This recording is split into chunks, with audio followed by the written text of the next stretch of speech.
Hi everyone, welcome into this week's My Weekly CBS Fix. We have a different location this week, changing offices. And this week's Parsha, Parshas Pinchas. So Pinchas stuck up for Hashem's honor, and Hashem rewarded him for that by giving him the gift, the blessing of peace. It's always interesting that Parshas Pinchas, this week's Parsha, comes out right around the time of Shiva Asar B'Tammuz, the 17th day of Tammuz, at which time the Romans broke through the outside walls of Jerusalem, and eventually it culminated with the destruction of the temple entirely, the period that we know as the Bein HaMetzarim, between the straits, the period that we know as the 3 weeks.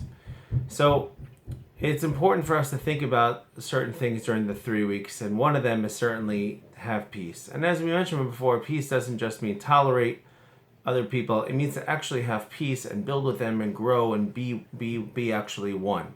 We know that the Talmud tells us that the first temple was destroyed because of the 3 cardinal sins that the Jewish people did. And even what that means, it's certainly through Hashem's magnifying glass that he was able to judge the people of that generation. But in a certain sense, they committed the 3 cardinal sins, and nevertheless, the temple was rebuilt 70 years later. But the second temple was destroyed mainly because of sinas chinam, baseless hatred, and the temple has yet to be rebuilt. It's over 2,000 years, we're still waiting for the temple. And it actually reminds me, there's a Talmudic dispute between Beis Shammai and Beis Hillel, 2 great schools, 2 great academies of Torah thought, and they were discussing what are grounds for divorce.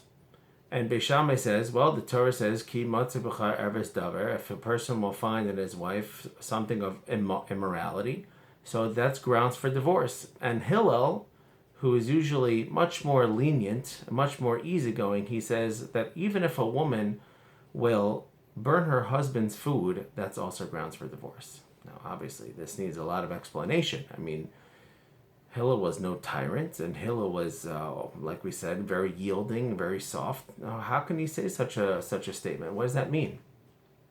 Rabbi Yaakov Galinsky explains that Hillel said, if she burns his food, what's he talking about? He's talking about a woman who made food for her husband, and her food came out okay, but she burnt his food. She purposely burnt his food.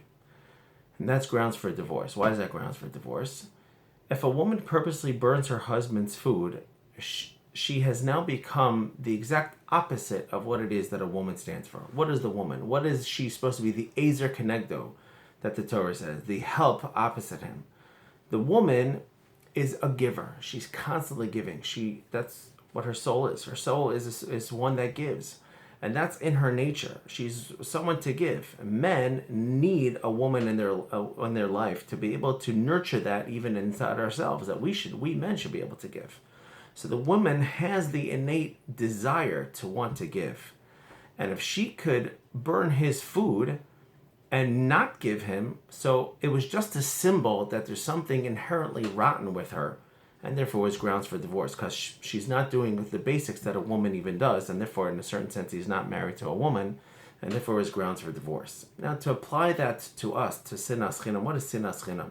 Sinas chinam, baseless hatred. What does that mean? That means, really, innately, we are connected to each other, and there should be a kinship. And for us to hate for nothing, if there was hating for something, that's bad. But it's still somewhat understood. But to hate for nothing, that's antithetical to what a Jewish person stands for, to what we as Jewish people stand for. And if we want peace, we have to realize that the entire Jewish nation is like one body. If it hurts over here, if one person does wrong over here, it hurts me over here. And if I'm mean to this guy over here, I'm being mean to myself, to my own heart. So we have to realize we're one nation, one body, one soul, and we have to have that camaraderie amongst us, and if we do have that, then we'll all merit the blessing of peace, God willing.